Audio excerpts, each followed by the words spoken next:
A few kilometers east of Quebec City, between the sea and the mountains, stands the shrine of Sainte Anne de Beaupre.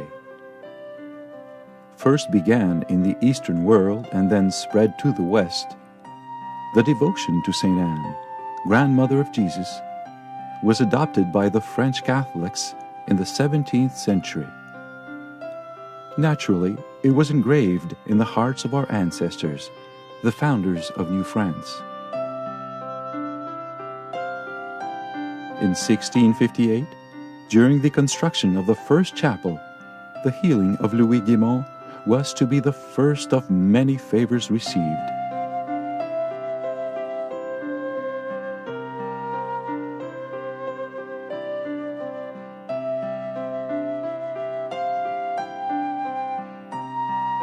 In 1665, Marie de l'Incarnation wrote, "There paralytics walk, the blind recover their sight, and the sick, whatever be their malady, recover their health."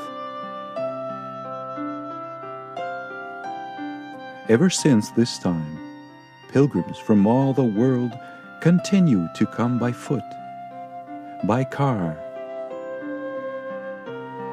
by bus,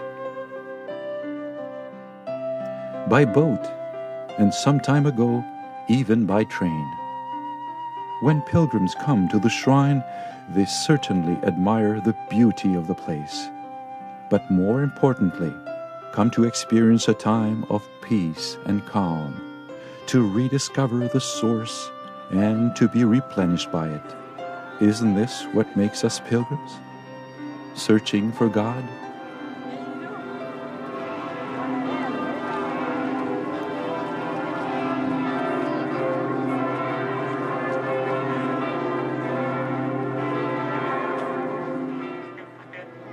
What makes a person a pilgrim is an interior disposition. Wonderful words. Somebody who's searching, looking for something. Sometimes they don't know exactly how to explain what they're looking for, but they know they're missing something in their life.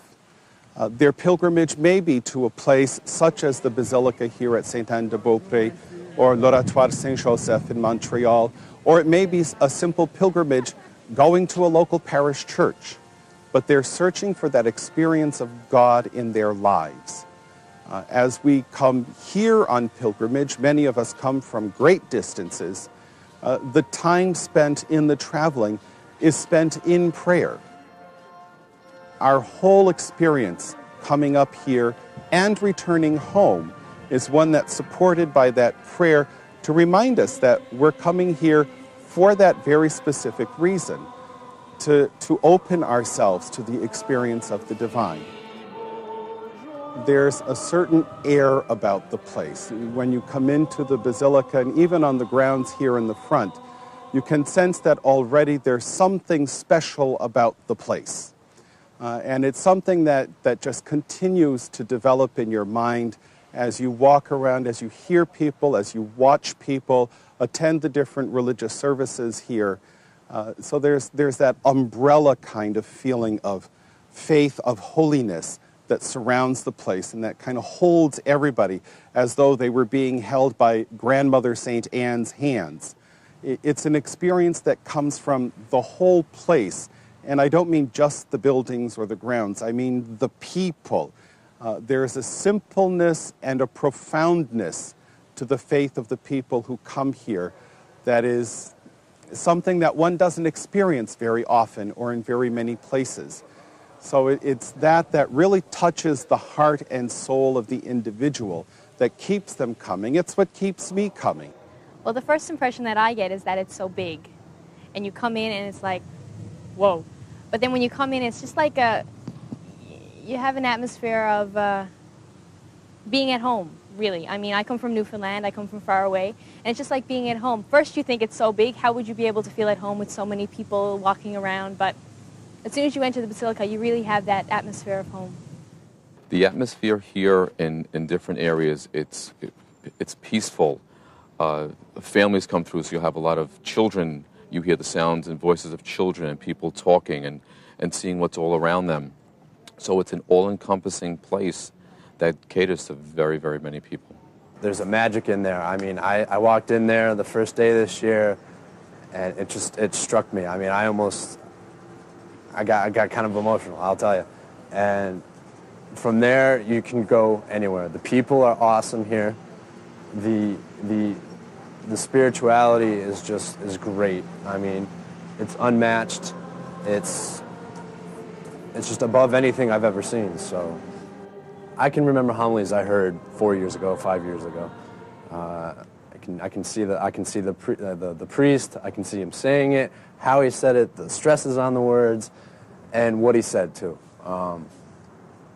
I remember one year the priest talked about family and how just sitting after dinner it makes a difference. And I tell you, I've sat with my family after dinner ever since. So it's little things, but a lot of little things add up. It changes how you think, changes what you do because of it.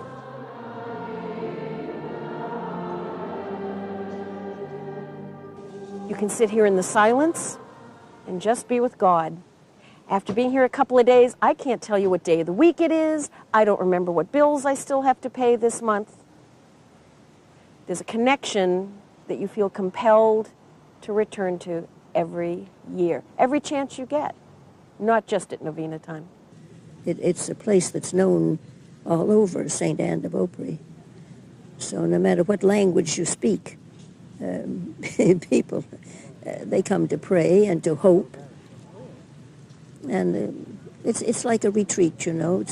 It's the pilgrimage is 9 days. And so it's a place to get away from everything and really pray and feel that you're connected with God.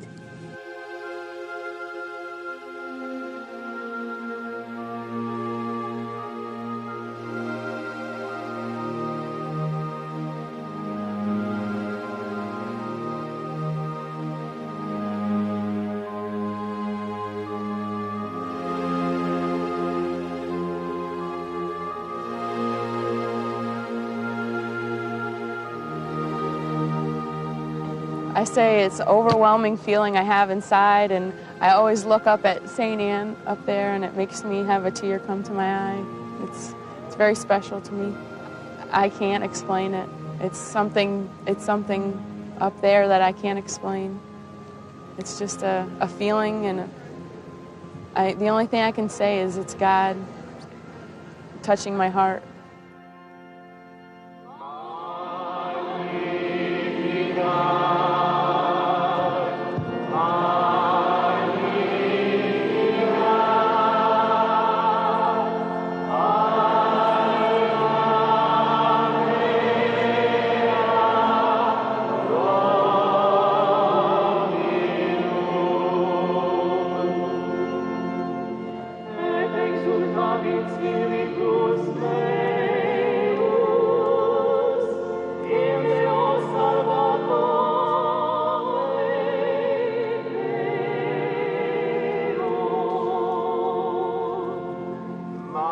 I like being here. I mean, yes, there may be a lot, you might have the impression that there's a lot of elderly people, a lot of older people coming, but me personally, I just like it. I like the feeling here, and it's not just old people who come. You see young people, you see families, you see couples coming, and it's like a home, and it's like a family. Everybody's invited. One thing I've noticed is people here are from all over. I've seen people from different countries. I even talked to one family that wasn't Catholic. They were just here to observe, and they were interested in seeing what it was all about. So you can't see that just anywhere. Really, to see people from the faith, and even not from the faith, but from other faiths, drawing from all over, that is a very important message, especially these days with all the problems in the world and all the hatred. It's really nice to see people from all walks of life and all countries and all continents coming to one place. A good reminder for us that when God calls us, He calls all of us, not just parts and pieces of the people of the world. We're all His children. The image of God the Father in the vestibule of the Basilica is a wonderful one because He is very much that grandfatherly image that everybody feels comfortable nestling in his arms or on his lap, as much as we feel comfortable nestling in the arms of our grandmother, Saint Anne.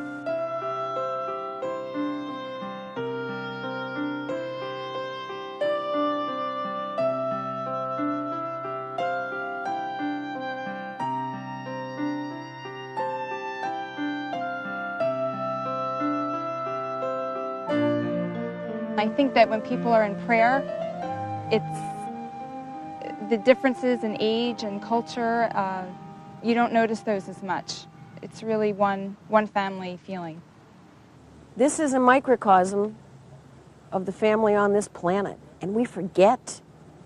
This is a beautiful spot to be reminded of the diversity, of the acceptance that we're supposed to emulate when we follow Jesus.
A number of times I've spoken to people who have come as tourists, and it's very interesting to watch them change even just as they walk into the basilica and see the art that's there. And I don't mean just the stuff that's on the walls and the ceiling and the statues. I mean the art of the people themselves. I find it very hard to believe that somebody could come here, experience even a small part of one of the many services, and leave here still as a tourist, admiring the style of the artwork or the manner that the mosaics were put in the wall and all of that. There has to be something touched inside so that whoever comes as a tourist leaves as a pilgrim, because they have been so profoundly touched by their experience here. This is my summer vacation. In 1992, I was going to come to Quebec City for 3 days with a co-worker, and someone said, "Oh, while you're in Canada, take a ride out to St. Anne." We did, and I was here as a tourist. I took pictures, I admired the beautiful mosaics, the paintings, the beautiful buildings, and I did all the things that tourists do. Went back home and told everyone how lovely it was. 2 years after that, I had a chance to come with my parish priest and our high school youth group as a pilgrim. Our pastor led us here on a pilgrimage, and I saw a different side of St. Anne's. I came here and was reminded how to be a child of God, and I had forgotten. The reason I keep coming back is to be recharged, to be reminded that faith is really a very simple thing. It's an experience. It's not something that we get from books or even from the artwork. It's the experience of the people. It's seeing that simple, simple faith that they have that recharges my own faith, so that when I return home to my parishes in Massachusetts, I can minister to the people and remember and be reminded that, it's a simple life experience that we have as people of God.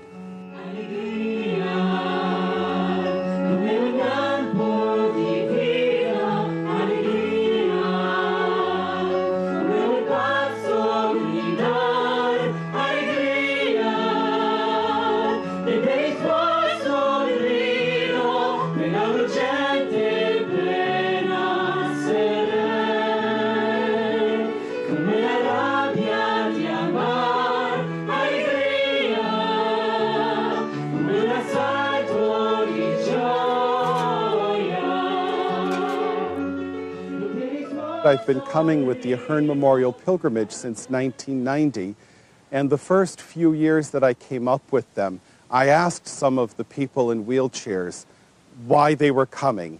And of course, because I'm sound in body, I would expect to hear things like, I'm hoping that my arms are healed, or that my legs are made sound, or that I'm not a paraplegic anymore. And every single one of them that I posed the question to answered with the kind of answer that sums up with, I want to make it till next year. That's what's going on with them in large part. I just want to be given the grace to make it to next year so I can come back. This year I asked during the Mass one of the pilgrims, and she said, I just want to get my faith batteries recharged.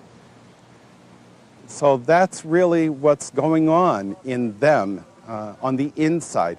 And yes, perhaps some of them do want to get the physical cure as well. But it's very much an interior experience they're looking for.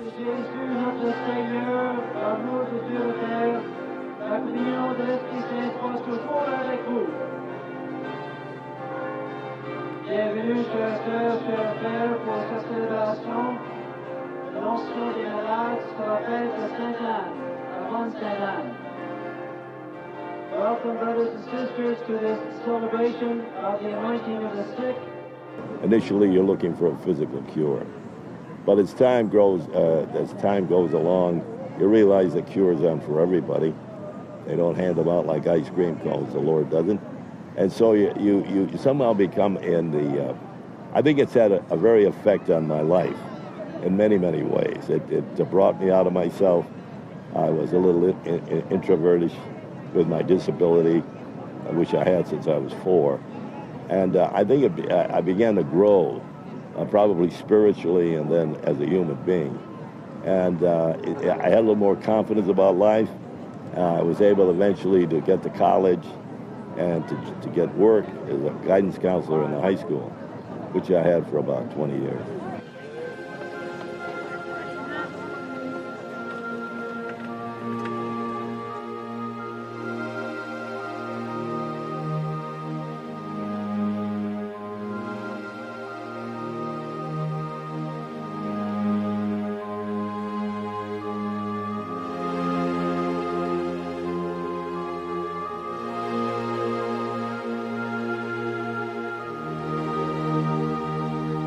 There's a lot of cures that we probably are never written up, They go home and they feel better, and I guess there's and then there's miracles of spirituality too, because perhaps they thought, oh well, perhaps they're not as fervent and as close to God and close to the church, and then they come and they feel better when they go back.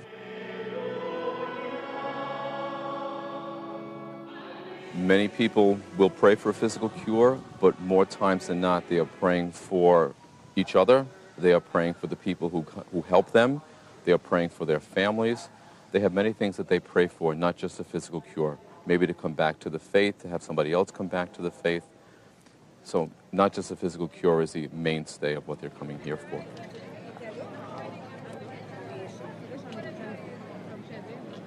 The people that are in wheelchairs and who are sick and disabled don't consider their disability a handicap to them. They do things by going through other avenues. They seem to have adjusted well, and by their adjustment, by us seeing how they are adjusting to their disability, it helps us also adjust to the other things in life that we feel are so burdensome. Yeah, it's a beautiful morning. Up the boat. And my first night here, one of the women in a wheelchair that's part of our pilgrimage wheeled herself over to me and asked me would I push her to Mass. Good morning. She adopted me after that. And I help her. I help all of the other pilgrims with our family and any other pilgrim here who needs help. This woman, Paulette, has taught me so much every time I see her here. She told me, people think I come here to pray for myself. She said, I don't pray for myself. I come here to pray for everyone else. because I'm great. I'm fine just the way I am. And she has been in a wheelchair with cerebral palsy for years and years, difficulties hearing, difficulties talking, difficulties seeing. She's great. And if she's great, you know, so are we. That's what I learn every time I'm here. Residents, right? You've got right of way on this road, in this place, don't you? Yeah. Yeah. Good, good, good. Oh, the train's all done. You missed the train now. We've seen it every day since you've been here. Yeah. And what do you do every time it goes by? What do you do every time the train goes by? I wave to the engineer. You wave to the engineer, of course you do. And he always blows his whistle for you, doesn't he? Yeah. Bumpity, bumpity, sorry. There are healings that take place in each of us every day that we're here. Not just when we're here, but every day that we're here. Something happens each day, something surprising. A word that somebody says to you. A feeling that comes over you that you can't stop crying all of a sudden and you don't know why. There's the miracle of the courage to do what you need to do every day, to be that child of God when you're not here. I see those miracles every day on the smiles of the people around me here.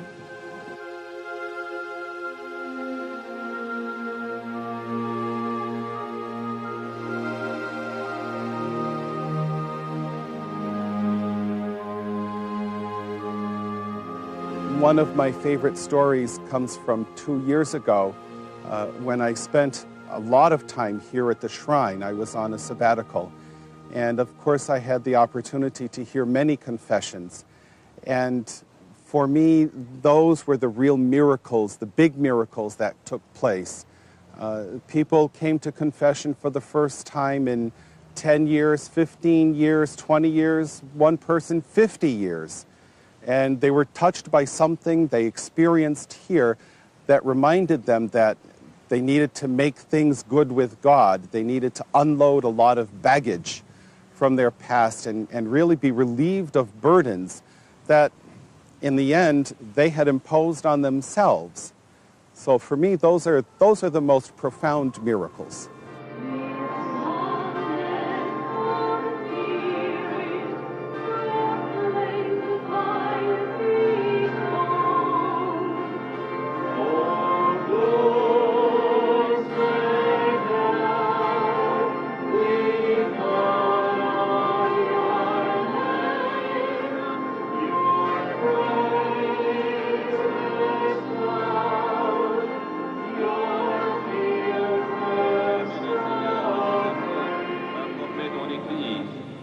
Sois béni, Seigneur, de nous rappeler que le plus beau sanctuaire, c'est celui de notre cœur.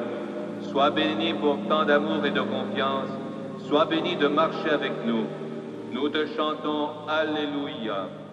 One of the beauties of coming here on pilgrimage is seeing the many generations working together as though we're all the same age, whatever age that may be. Make believe we're all 20 years old or 120 years old. What unites us is the experience. We're here for common cause. We're here for that openness. We're here for that prayer-filled experience. And when we're united around that kind of a purpose with a capital P, it becomes that there's no room for any distinction between older person, younger person, person in wheelchair, person walking, or person on crutches. It's one of the beauties of coming here, and again, it's part of what charges our batteries for when we go home. Something that stays when I leave, I don't know, I can't put it into words. There's something in my heart. It's like the Lord is more present in my heart when I leave. I'm more aware of Him and of St. Anne just with me and guiding me day to day. There are some events that happen in your life where afterwards you say, and after that, nothing was ever the same. That's what happens when you come here.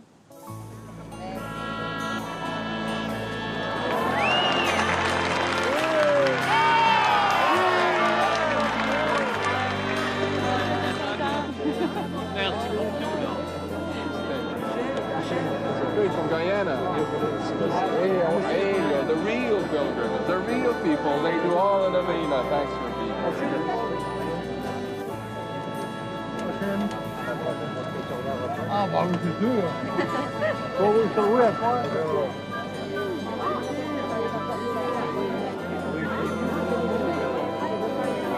Ah, il est bon.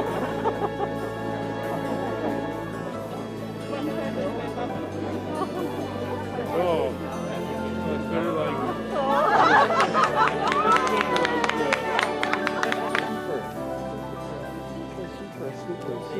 Super. They can't put the Lord loves you. God, the Father, the Son, and the Holy Spirit. Amen. God bless you. They can't.